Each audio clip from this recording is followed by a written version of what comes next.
todos. Faltan 10 alumnos que ingresen, pero por respeto a ustedes vamos a iniciar la clase el día de hoy.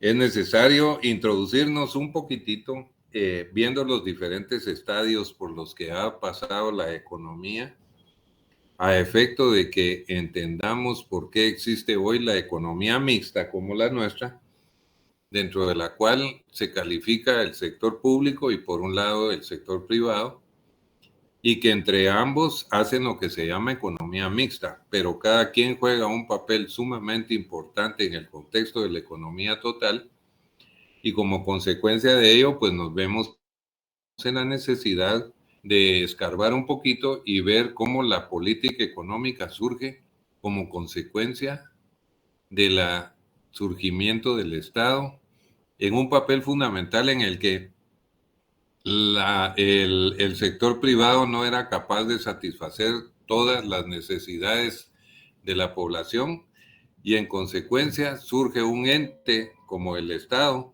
aglutinador de todas aquellas necesidades que per se el sector privado no era capaz de cubrir.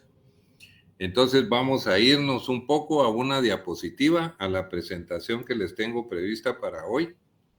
Y por favor, si hay comentarios, me los van compartiendo en la medida que vayamos haciendo la presentación.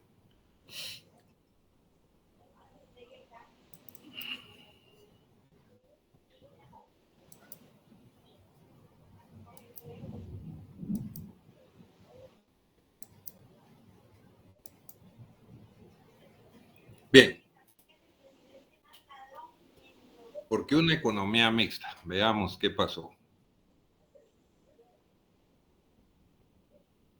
Los sistemas económicos son un conjunto de instituciones, mecanismos y procedimientos que dan respuesta a las preguntas: ¿qué producir y en qué cantidad debo producir? ¿Cómo producir y para quién debo producir? Entonces surgen los tipos de sistemas económicos de acuerdo a la formación que la sociedad decidió establecer. Y entonces surge el sistema de economía de mercado, el sistema de economía centralizada o planificación centralizada y el sistema de economía mixta. ¿Cuál fue la evolución del sistema económico? Bien, venimos de la comunidad primitiva, pasando por el esclavismo, el feudalismo, y luego en el siglo XVI surge el mercantilismo como consecuencia del desarrollo de las fuerzas productivas, y viene la revolución comercial y los nuevos mercados. En el siglo XVIII se dan modificaciones al mercantilismo y surge el capitalismo industrial con la revolución industrial, y el socialismo que surge y la economía mixta de mercado con el estado del bienestar. El desarrollo tecnológico permite precisamente que haya una evolución más acelerada del sistema, y como consecuencia de ello surge la economía mixta de mercado y el estado del bienestar. Vamos a ver entonces que el capitalismo: me lleno el bolsillo sin tu intervención, pero si te arruinas te lo pago yo, dice el Estado. Entonces, ¿qué es el capitalismo? La DRAE define al capitalismo como régimen económico fundado en el predominio del capital como elemento de producción y creador de riqueza. Aunque la anterior definición es muy acertada, hay que tener en cuenta que el capitalismo también permea la política y por lo tanto a la sociedad en su conjunto. ¿Cuáles son las características? Bien, se ubica el proceso de desarrollo de la sociedad hasta caer al capitalismo en el siglo XIX, en el que Carlos Marx emite su famoso libro El Capital, ¿verdad?, donde da a conocer toda una serie de aspectos que contribuyen a la riqueza dentro del capitalismo. Los medios de producción están en manos de la burguesía y los trabajadores no tienen ninguna pertenencia. El gobierno no interfiere en las estructuras de oferta y demanda del mercado. La economía se organiza en torno a compradores, vendedores y productores. Las teorías básicas en aquel entonces surgen de Adam Smith, el que señala que el interés y el enriquecimiento individual favorece indirecta e inconscientemente al bienestar general de la sociedad. Francois Quesnay, el Estado no debe intervenir para nada en la economía, ya que en esta hay un orden natural. ¿Cuáles son las ventajas que se le asignaron al capitalismo? Se lucran personas que no tienen que ver con el Estado. Respeta la libertad de elección del individuo, pero si hay pistos, hay un comportamiento competitivo que permite avanzar, se da un progreso técnico que permite ahorrar dinero. ¿Cuáles son sus desventajas? La clase social más desfavorecidas quedan desamparadas. Es más importante el capital que la dignidad. Se explota la clase trabajadora, da lugar al consumismo y las corporaciones se apropian de todos los bienes. En nuestra región, por ende, el acento debe estar en incluir a los excluidos, mejorando la vida de estos, sin que ello ocurra a expensas del resto. La idea es que nadie pierda en el proceso de inclusión social, para lo cual se requiere simultáneamente progreso material y progreso social. Esta es una concepción del economista Ricardo Lagos. Ahora nos vamos al otro extremo. Ya vimos el extremo del capitalismo, ahora nos vamos para el lado del socialismo. ¿Y qué encontramos? Que en América Latina el ambiente es distinto. Las reformas liberales de las décadas de los 90 le impregnan una nueva dinámica a la economía. La inversión privada se acelera y agarra la supremacía. La atracción de capitales extranjeros genera un dinamismo económico importante, genera una injusta distribución de la riqueza. Existen sectores que siguen estando marginados. Y así surge una nueva ola de partidos de izquierdistas o autodenominados socialistas, tales como Brasil, Bolivia, Chile, Ecuador, Venezuela, Nicaragua y recientemente, por las medidas de política económica, se les incluye Colombia. Estos países proponen una nueva forma social y se caracterizan por dos tendencias importantes. Un gran nacionalismo que es bastante reacio o crítico a la inversión extranjera. Están generando gobiernos bastante autocráticos, es decir, toman el control de las instancias de distintas del gobierno, generan nuevos constituyentes, generan nuevas constituciones y a través de estas nuevas constituciones se atribuyen más poderes. Ya vimos dos extremos y en los cuales Latinoamérica se ha venido desplazando. Ahora bien, ¿qué es una economía mixta? A pesar de que no hay una definición estricta de lo que es una economía mixta, ya sea en inglés o en castellano, las definiciones varían de acuerdo al aspecto que diferentes autores consideren central. El capitalismo más el socialismo. ¿Por qué se dice capitalismo y socialismo? Porque se observan estructuras de mercado en las cuales los productores, por un lado, los oferentes y los demandantes concurren a través de un precio a lo que se llama mercado. Y la parte social le queda al Estado como consecuencia de que la iniciativa privada no es capaz de satisfacer muchas de las necesidades que la población en su conjunto necesita cubrir. Entonces, ¿cuáles son los elementos de una economía mixta? El crecimiento económico. Una economía mixta reemplaza objetivos ideológicos de largo plazo para centrar las políticas estatales con el fin de lograr y mantener desarrollo, tanto económico como social. El crecimiento económico es el que provee los recursos fiscales y facilita el altruismo social. Entonces, la economía mixta reconoce tres actores: el Estado, el sector privado, el sector social o comunitario. Ninguno de los tres actores tienen áreas de acción exclusivas, o sea, hay un mix de medidas de política que cada uno de ellos maneja en su diario vivir, que hace una relación entre unas y otras, como que no existe un campo de acción muy definido para cada una de ellas.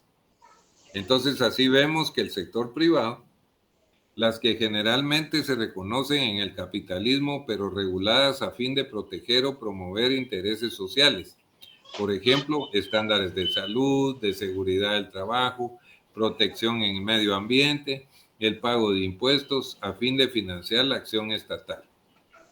Sector social, reservado en general para actividades económicas sin fin de lucro, entendiendo por lucro las ganancias pagadas a los que no son trabajadores directos en una empresa, o de mejoramiento social como por ejemplo Cáritas, Greenpeace, Cruz Roja, etc. Ahora viene el papel del Estado. Tiene la obligación de implementar y asegurar que los otros actores respeten las reglas de juego. Actuar económicamente tanto en ciertas áreas como en ciertas circunstancias. El gobierno favorece la estabilidad macroeconómica y desarrolla políticas de bienestar, pero sin intervenir directamente ni imponer políticas paternalistas. Otro punto clave es la creación de empleo, mediante la mejora de la educación y de los beneficios fiscales para las empresas que asuman su responsabilidad. ¿Cuáles son los objetivos en una economía mixta? Uno de ellos es lograr el crecimiento económico, contar con una abundante cantidad de bienes y servicios, es algo con todos los que todos los países desean. Alcanzar el pleno empleo de los factores productivos. Es entonces la utilización más cabal posible de los diferentes factores de la producción, recursos naturales, trabajo, capital y el factor empresarial. Lograr la estabilidad de precios y de tasa de cambio.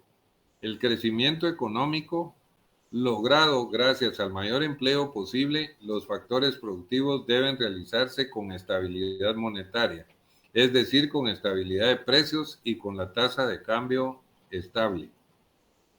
Satisfacer eficientemente las necesidades de la población.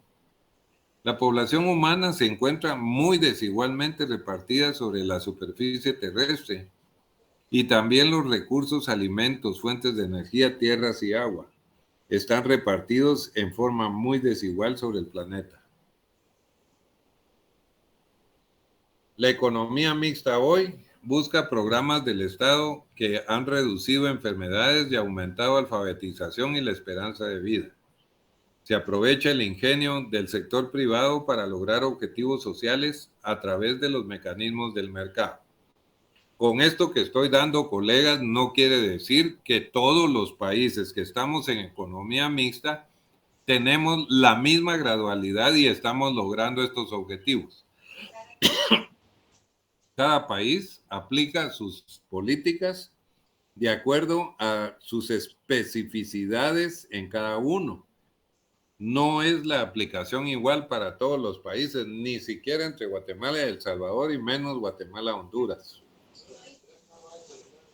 Las economías de mercado traen consigo el proceso de globalización que debiera buscar más beneficios para las poblaciones en lo individual al tener un mercado más grande y poder asistir a él con mayor cantidad y diversidad de productos. Los mercados son lugares en donde vendedores y compradores interactúan intercambiando bienes y servicios y determinan precios. La oferta y la demanda son las principales fuerzas que mueven el mercado. El equilibrio del mercado. Habrá una situación de oferta y demanda en equilibrio cuando los precios de mercado todos los consumidores puedan adquirir las cantidades que deseen y los oferentes consigan vender todas las que existen. El comercio es la actividad socioeconómica que consiste en la compraventa de bienes, ya sea para su uso, para su venta o para su transformación. Se trata de las transacciones de algo a cambio de otra cosa igual o de igual valor, que puede ser dinero. ¿Qué es el dinero entonces? El dinero es el medio de pago en forma de moneda y cheques que se utiliza para comprar bienes. Es un lubricante que facilita el intercambio cuando todo el mundo confía en él y lo acepta como pago por bienes y deudas, y el intercambio se facilita. Entonces, ¿cuál es el papel del capital? Los factores de producción como edificios, máquinas, computadoras, software, etcétera, se les denomina capital, insumos durables que por sí mismos son productos de la economía. Derechos de propiedad permiten a los dueños de los bienes de capital explotarlos, utilizarlos, cavarlos, intercambiarlos. Tienen un valor de mercado y la gente puede comprar o vender. Sistema de economía mixta de mercado. Después de la Gran Depresión, surge la mayor intervención del Estado como consecuencia de crear instituciones, objetivos y metas relacionadas con la economía para sacar de la Gran Depresión a la economía de Estados Unidos. Surge John Maynard Keynes, por ejemplo. Después viene la teoría de Friedman, etcétera, etcétera, etcétera. Ante los problemas e inconvenientes de la economía de mercado, surge la necesidad de crear controles dentro del sistema. Los gobiernos intervendrán en el mercado como vigilantes de los excesos para prevenir imprevistos que puedan hundir a la economía. Aparición de leyes contrarias. Colegas, me parece que alguien tiene abierto su micrófono.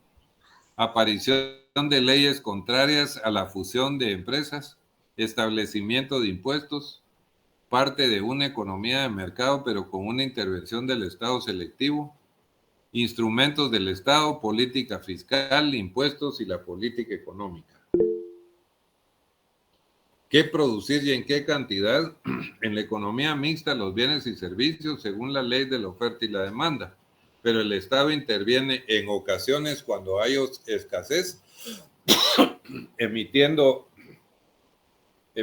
normas, emitiendo oportunidades a efecto de que el país no se quede desabastecido. ¿Cómo producir? Esto corresponde a las empresas, las que seleccionan los métodos de producción, pero acordes a las leyes y políticas que hay en el país. ¿Para quién producir? Depende de la capacidad adquisitiva del individuo o familia de acuerdo a las leyes de mercado. Crecimiento del sistema. Las empresas públicas como privadas necesitan invertir para crecer. Deben acumular recursos e invertir. Entonces, ¿cuáles son las funciones del Estado? Establecer el marco jurídico institucional, salario mínimo, número de horas máximas, prestación social, protección del medio ambiente, etcétera. Suministrar bienes públicos, bienes que deben ser disfrutados por todos, educación, sanidad, carreteras, bienes importantes estratégicos, ejército, policía, justicia, redistribuir la renta, corregir deficiencias socioeconómicas para tener bienestar común, pensiones, jubilados, subvenciones, ayudas familiares numerosas, salud, educación, seguridad, etcétera. Suaviza la inestabilidad cíclica. El Estado debe intentar que las fases de expansión y recesión sean suaves, subiendo y bajando los tipos de interés, aumentando o disminuyendo las obras públicas. Entonces el Estado fiscaliza, regula, distribuye, estabiliza y produce. Bien.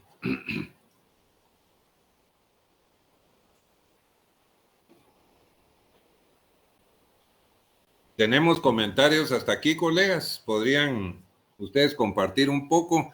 Este fue un acercamiento que les di sobre la economía en la historia y cómo cómo llegamos a la situación que hoy tenemos. Por favor, Neri. ¿Qué tal, licenciado? Muy buenas noches. Buenas noches.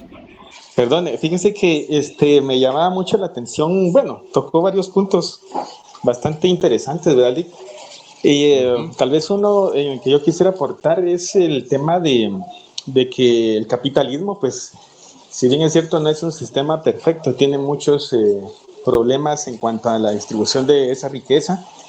Creo que es el único pues, que podría en cierta manera propiciar un desarrollo con oportunidades para todos, siempre y cuando hayan reglas claras en el juego, ¿verdad? Porque realmente estaba yo viendo el tema de la globalización, Lick, que es pues una especie de evolución del capitalismo. Sí. Y me llamaba mucho la atención cómo es que la globalización ha venido a enriquecer a los países y a las personas más ricas y ha venido a empobrecer a la gente con menos recursos, ¿verdad? Esto ha pasado en África, en donde, por ejemplo, los gobiernos chinos, los países altamente industrializados, subsidian esa producción y obligan muchas veces a estas comunidades pobres a competir con productos que son altamente subsidiados. Entonces eso lo que hace es propiciar una quiebra de ese sector productivo y viene a ahondar más en ese problema de pobreza, ¿verdad? Entonces me llama mucho la atención cómo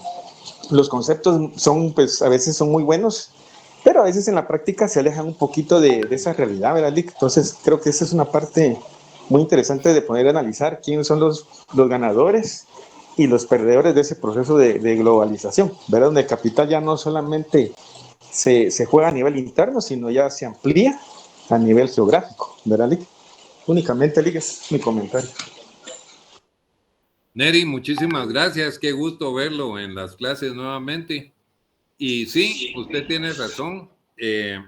Recordemos que yo de alguna manera, mi introducción viene con carácter general.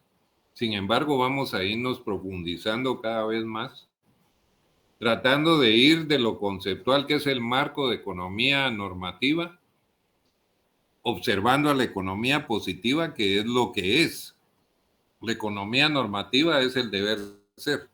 La economía positiva es cómo se maneja en la vida real. Entonces, es importante lo que usted señala porque efectivamente eso ocurre. Como también podríamos decir, ¿cuál planificación del crecimiento y del desarrollo económico tiene Guatemala a través del Estado? ¿Cuáles son los planes de largo plazo? ¿Se recuerdan ustedes el Bactún Cactún, el que hizo Otto Pérez Molina para el año 32, 35? ¿Qué pasó? ¿Quién está siguiendo las directrices de largo plazo? ¿Me explico? O sea, el marco conceptual es muy bonito, es muy interesante y es el deber ser. Pero desafortunadamente, en cada uno de los países existen sus pros y sus contras de la realización de determinadas políticas. Entonces, ningún país se va a parecer al otro. La aplicación y la gradualidad de políticas económicas va a ser diferente. Ya solo con salir de aquí e ir a El Salvador ya son políticas diferentes, y más todavía si vamos a Honduras, y peor todavía en Nicaragua, ¿no? Entonces, su observación es buena. Si alguien más quisiera participar, yo se lo voy a agradecer, porque me abren la sala de comentarios que nos enriquecen a todos. Por favor, si hubiera alguien más que quiera participar.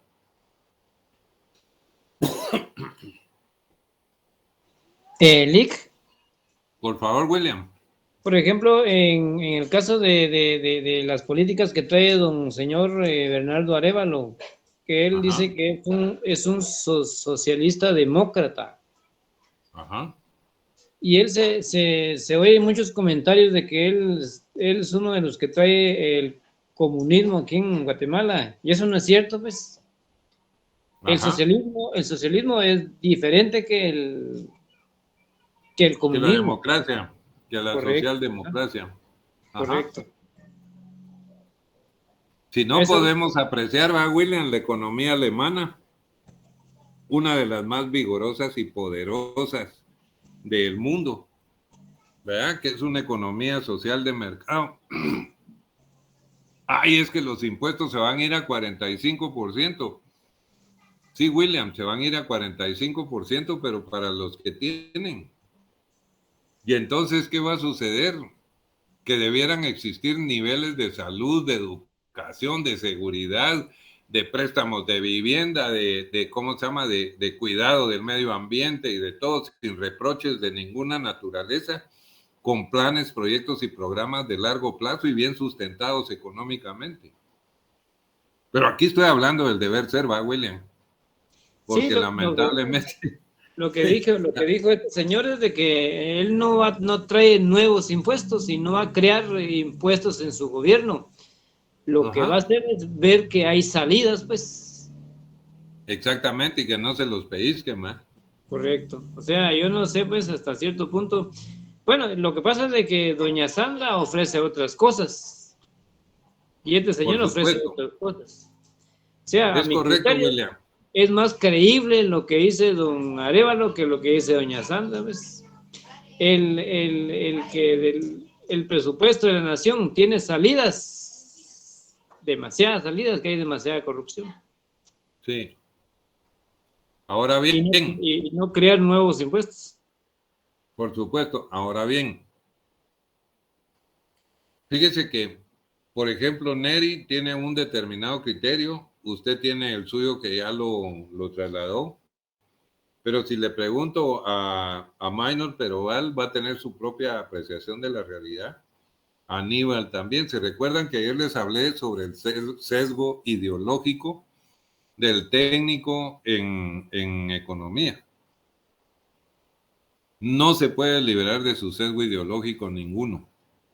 Y todos van a obedecer a una corriente de pensamiento, centro, centro izquierda, centro derecha, y por ahí se va a ir los matices de los diferentes motivaciones que tiene cada uno, ¿verdad? Entonces, como ven, ahorita yo estoy en economía normativa, o sea, el deber ser, pero la economía positiva se manifiesta de otra manera. Entonces siempre vamos a estar aquí en este curso saltando de una economía a otra para ir contrastando y entendiendo por dónde debería de ir la cosa, ¿verdad? Según el criterio de cada uno, por supuesto, ¿verdad? No van a haber imposiciones de ninguna naturaleza. ¿Alguien más quiere participar antes de pasarme a las siguientes diapositivas?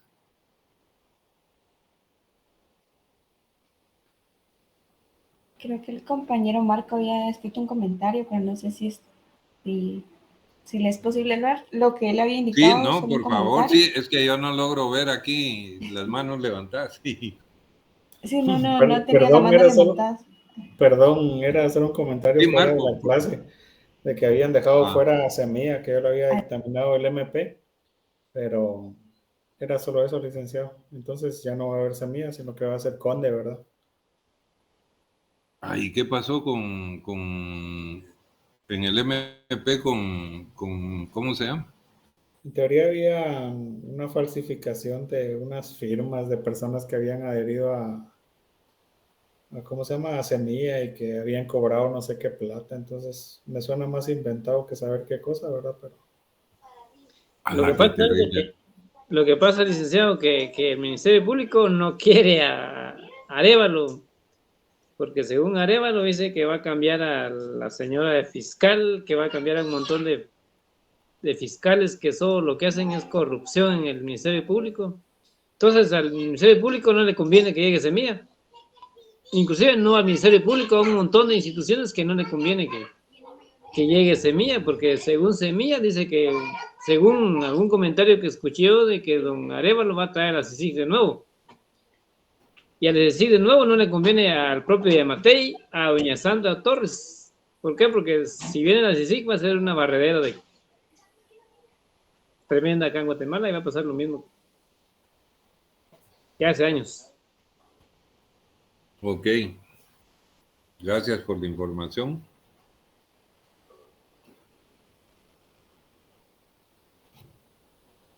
para servirle.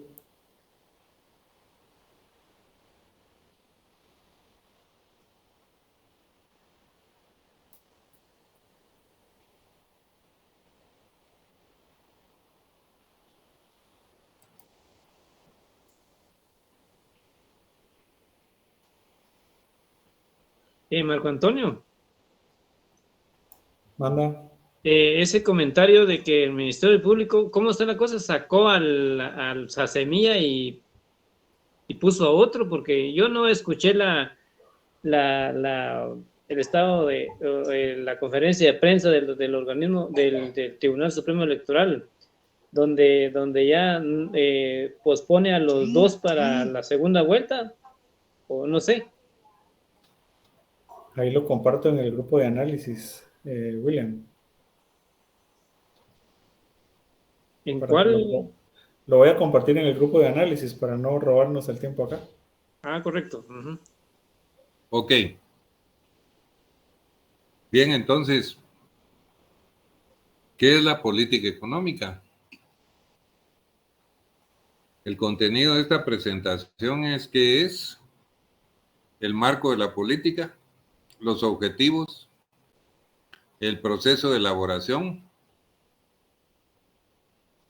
y qué es la política económica. Está integrada por el conjunto de medidas gubernamentales destinadas a influir sobre la marcha de la economía en su conjunto. Como vemos entonces, la política económica surge con la constitución del Estado, al cual le otorga a toda la sociedad el poder plenipotenciario para que pueda emitir políticas, estrategias, planes y programas que la iniciativa privada y la sociedad en su conjunto no es capaz de realizar fuera de.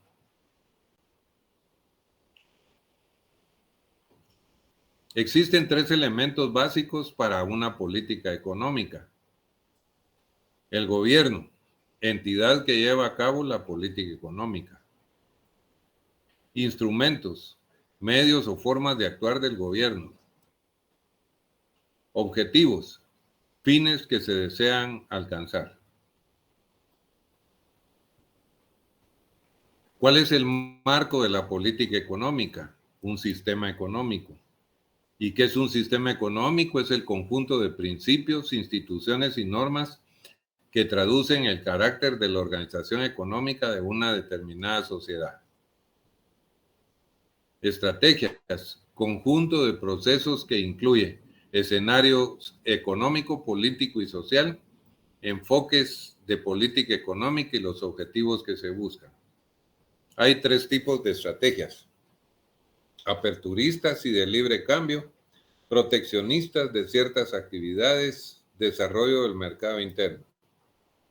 Su clasificación, fines, son los objetivos nuclearizadores o estratégicos, comprometen a la totalidad de la política económica y se refiere generalmente a los grandes anhelos y desafíos sociales. Ejemplos: el afianzamiento de la democracia, la justicia social, la libertad y otras. Son mediciones cualitativas porque se refieren a cuestiones humanas, sociales y políticas. La clasificación de objetivos se refiere a ciertos problemas fundamentales de la política económica cuya solución nos acerca al cumplimiento de los fines. Ejemplo: la estabilidad de los precios, la redistribución de los ingresos y el crecimiento económico. La medición de este tipo de objetivos resulta de una combinación de procedimientos cualitativos y cuantitativos. Las metas. Se refiere a determinados aspectos de los problemas fundamentales y tratan de lograr cuestiones muy definidas que generalmente pueden especificarse cuantitativamente, tales como el crecimiento del PIB en 5%, creación de tantos puestos de trabajo, aumento del crédito en tantos puntos porcentuales y otros. A manera de ilustración, para facilitarnos la presentación, vemos este cuadro sinóptico donde se clasifican los objetivos tanto por los fines, objetivos y metas, como por su naturaleza. Entonces vea qué importante, por ejemplo, objetivos fundamentales y estratégicos. El crecimiento económico será de corto, mediano o largo plazo, colegas.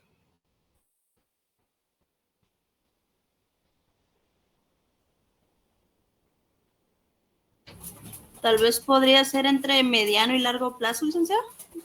¿Ok? Desarrollo sustentable. A corto plazo. ¿Es Yo sí creo que posible a sea a corto largo plazo? plazo. Ok, a largo plazo. Generación de empleo. Los 3 tiempos, ¿va?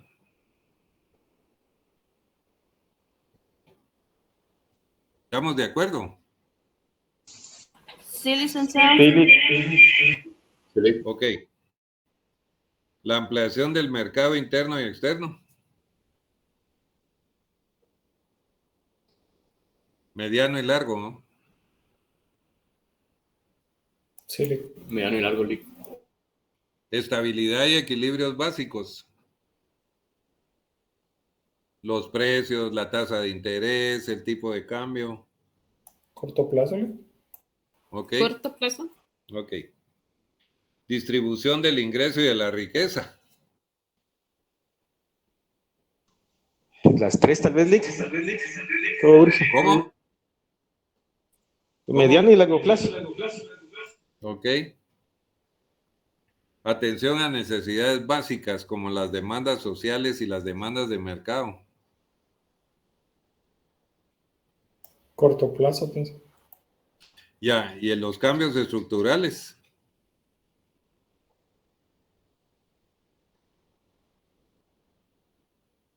Largo plazo. Sí, esos sí son de largo plazo, ¿eh?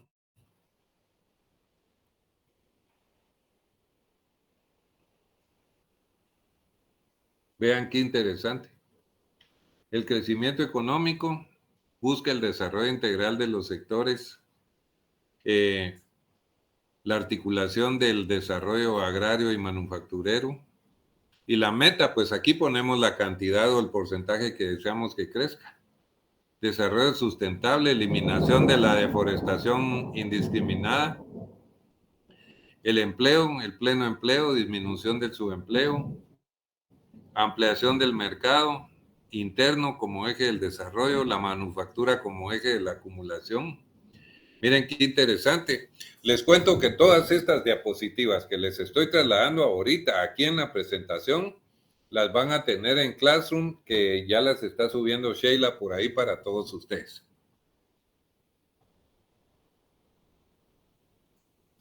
Gracias, licenciado. ¿Cuáles son los principales objetivos de la política económica?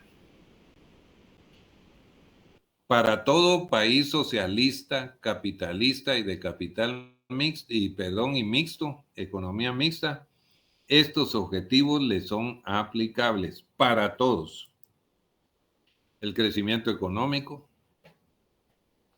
el pleno empleo, la estabilidad de precios, la distribución de la renta y la riqueza, el equilibrio de balanza de pagos. ¿Por qué es importante el crecimiento económico en cualquier organización social, colegas?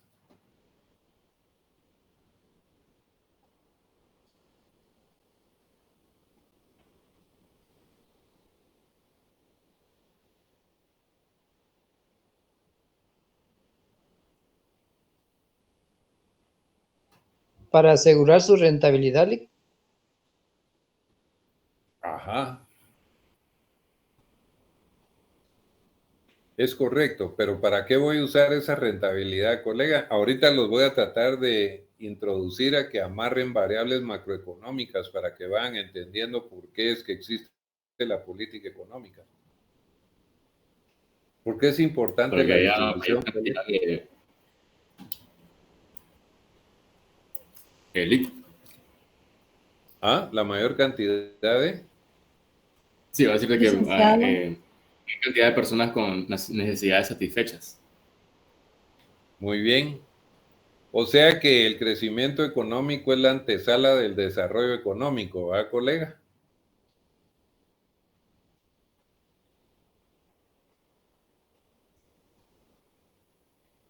En parte sí, ¿Por qué? ¿Por qué? Porque si hay crecimiento económico, hay más ingresos y como consecuencia de los ingresos, una distribución, dependiendo de la política que tenga el Estado, más equitativa, y eso mejora los índices de calidad de vida, los cuales se convierten en un desarrollo económico. ¿Ok? ¿Por qué me sirve la estabilidad de precios, colegas?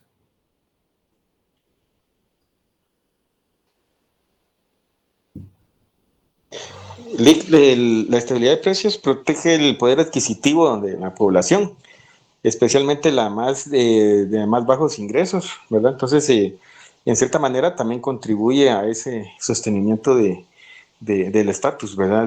De toda la población. Muy bien, excelente, así es. Y también porque los tomadores de precios, como son los empresarios y los compradores, tienen certeza en el largo plazo del comportamiento de la economía, ¿sí? Ahora, ¿por qué la balanza de pagos en equilibrio es importante?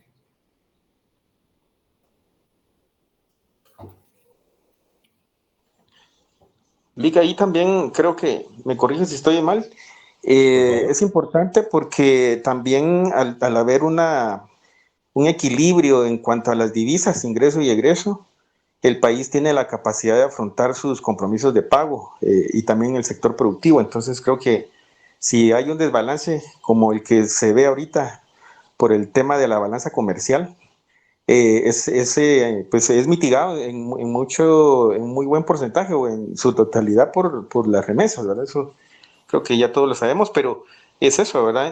Nos sirve para tener esa capacidad de pago y afrontar esos compromisos a corto, mediano y largo plazo. Es correcto, usted está muy bien en ese sentido. ¿En qué indicador me puedo basar yo para percibir la estabilidad de la balanza de pagos?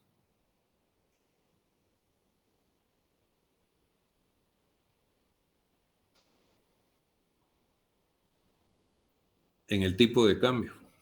La estabilidad del tipo de cambio me refleja el comportamiento del sector externo de un país. ¿Cómo ha sido el tipo de cambio en Guatemala? Relativamente estable. ¿Sí?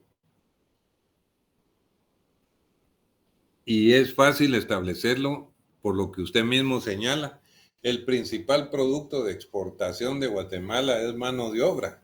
Nuestros héroes mojaditos allá en Estados Unidos, que Dios los bendiga y los proteja y los guarde y los tenga con salud, porque ellos son los que han sostenido la economía, bendito sea Dios, ¿verdad? Porque esas divisas entran a Guatemala, se transforman en depósitos monetarios en quetzales, las familias los usan para alimentación, para educación, para vestuario, etcétera, etcétera, etcétera, y entonces el consumo le pega al Producto Interno Bruto favorablemente. ¿Cierto? Cierto, Lick. Mire, solo un comentario, Lick, si me permite. Por favor. Yo estábamos en otro curso anterior analizando ahí con un grupito de compañeros los términos de intercambio, ¿verdad? Y cómo Sí, estos han ido en detrimento en el caso de Guatemala, sí, ¿verdad? Nuestro café, esos productos, esos commodities, sí, inclusive valen menos que hace unos años y todos los sí, productos de alta manufactura, alto valor agregado se han ido para arriba. sí, Entonces, gracias a Dios tenemos este tema de las remesas, ¿verdad? sí, Lamentablemente, pero si no fuera por eso, creo que el país estaría en una crisis a nivel cambiario, como dice sí. usted, ¿verdad? ¿Verdad? Sí, totalmente de acuerdo con usted, colega, porque desgraciadamente la depresión de los precios internacionales de nuestros artículos básicos ha traído como consecuencia el deterioro de los términos de intercambio, que no son más que trasladarle la productividad a los países desarrollados porque nos venden tecnología cara. Usted tiene toda la razón, así es, efectivamente, eso es lo que ocurre. Y en consecuencia, a esos héroes que viven en Estados Unidos separados de sus familias, porque la verdad, nadie quiere separarse de su familia, ¿verdad? Ustedes allá no tienen un nombre, no tienen seguro social, duermen en una sala, hacinados con un montón de ciudadanos más, corriendo, huyendo en las calles por cuando venga la policía. O sea, hay una cantidad de circunstancias que verdaderamente son impactantes y dolorosas. Yo verdaderamente me quito el sombrero ante esa gente, mis respetos cuando he tenido que viajar a Estados Unidos y alguien, no me importa si es mexicano o es sudamericano o quien sea que me atienda en un restaurante, de veras yo les dejo sus centavitos, colegas, porque hay que tener un grado de conciencia con esta gente que se está rifando el físico hasta allá, va ustedes, y a veces hasta pierde su familia, va. No, hombre, es verdaderamente impactante todo ese problema, pero igual ustedes vieron que Mulet decía que iba a conseguir 500,000 visas, en lugar de decir que iba a conseguir 500,000 puestos de trabajo en Guatemala para que no se fuera la gente, ¿va ustedes? ¿Verdad? Esos son los problemas, ¿verdad? Que nos ofrezcan una computadora cuando hay lugares donde no hay energía eléctrica, ¿verdad? Donde no hay wifi para hacer conexiones y poderse... Donde no hay escuelas, Lick. Exactamente, es que ese es el asunto, fíjense ustedes. Entonces, las ofertas clientelares burdas, uno ya no se las traga, hombre, si el pueblo no es tonto. El pueblo no es tonto. Lo que pasa es que por necesidad a veces se somete a precisamente ofrecimientos, pero es precisamente por eso, ¿no? De verdad que es complicadísimo manejar la economía positiva, o sea, la realidad. Vamos a avanzar un poquitito más. Principales objetivos de la política económica: el crecimiento económico, lograr tasas de crecimiento de la producción satisfactorias, incluyendo cambios estructurales continuos en el tejido productivo. ¿Qué políticas yo he podido apreciar aquí relacionadas con este tema? Ninguna, de veras, ninguna, ¿verdad? ¿Qué tasas de crecimiento tiene el Producto Interno Bruto? Pero es como consecuencia precisamente de ¿cómo se llama?, del consumo, más que por la generación de bienes de bienes de, ¿cómo se llama?, de capital y todo ese tipo de cosas. ¿Verdad? Complicado verdaderamente. Se mide por la tasa media anual de crecimiento del PIB o de la tasa de crecimiento del PIB per cápita. Este PIB per cápita es mentiroso a ustedes, porque la distribución en la pirámide poblacional de los ingresos no es igual en la parte de arriba que en la parte de abajo, ¿verdad? Pero es un indicador y ahí está, ¿eh? Pero sí mentirosito.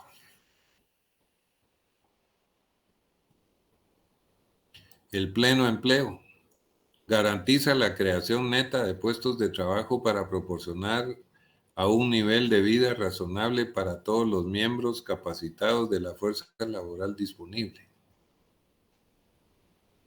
Bien, ¿cómo puede contribuir el Estado al pleno empleo, colegas?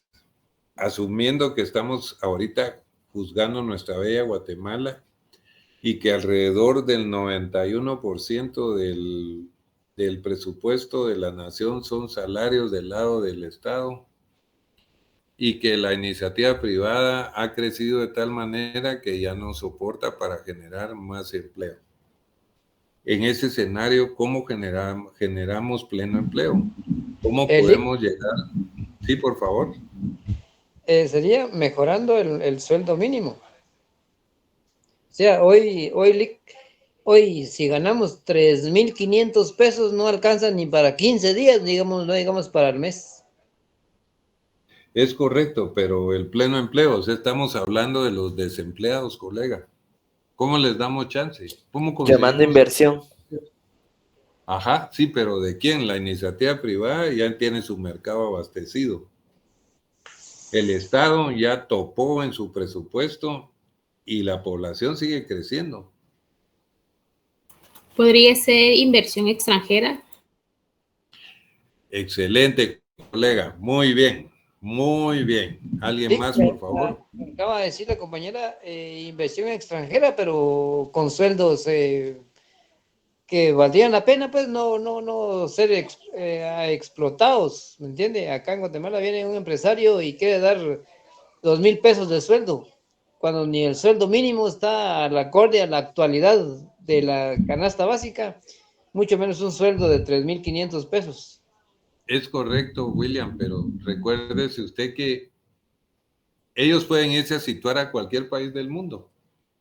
Y si no nos gustan las condiciones que ellos tienen, no vienen, así de sencillo. La compañera lo dice como un paliativo ante este escenario que yo les estoy indicando, que es dramático a ustedes. Es complicado, muy complicado. Entonces, es mejor un salario de a 3,000, 4,000 pesos a no tener uno, pues yo pensaría que aunque sea de 4,000, ¿verdad, William? No nos queda otra.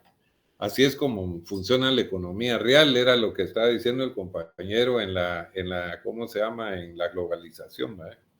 Exactamente lo mismo, ¿verdad? Sí, usted dice a paliar el desempleo con sueldos mínimos. Exacto, exacto. Es que no nos queda otra, ¿eh? ¿Cuáles son los indicadores? La tasa de desempleo, la distribución del empleo o desempleo por edades, por sexos, por regiones, etcétera. Estabilidad de precios, mantenimiento del nivel general de precios o una tasa de inflación reducida. Vean ustedes la crisis en la que se encuentra Estados Unidos, vean ustedes.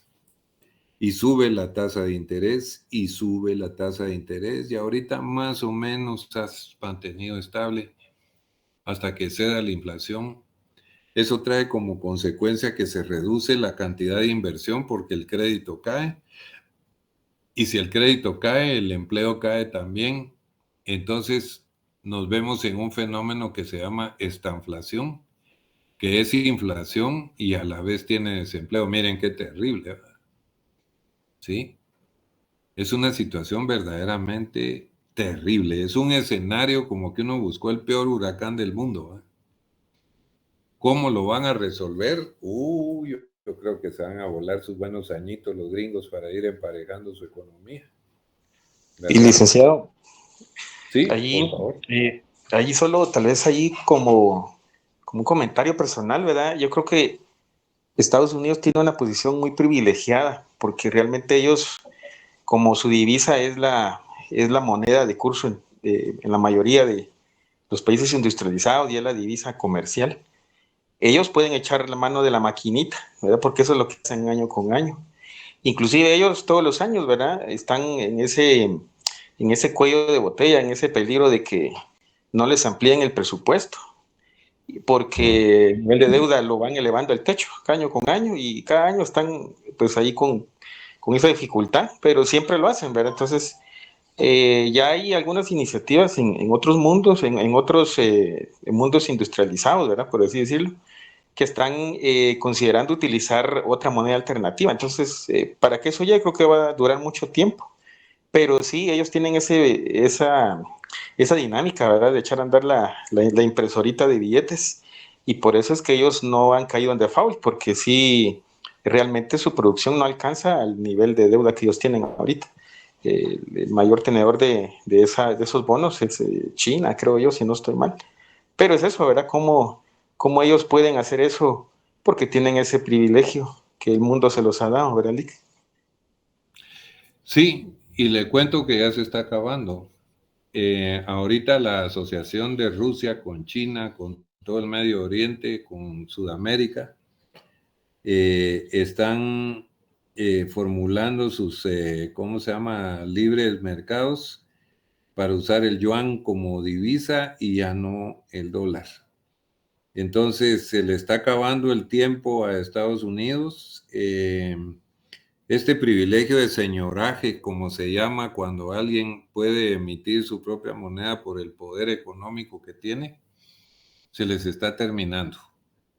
Esto hace que la crisis que ellos están sufriendo permanezca mucho más tiempo porque no hay salida de inversiones y de productos y ve usted como consecuencia de la subida de tasas de interés la quiebra de bancos, ¿verdad? Que ha tenido que honrar el gobierno a través de echar a andar la maquinita a través de la Reserva Federal con el propósito de no caer en un default con todos los inversionistas y como consecuencia de eso, que todos los inversionistas del exterior se retiren de ese país por la crisis que se está generando.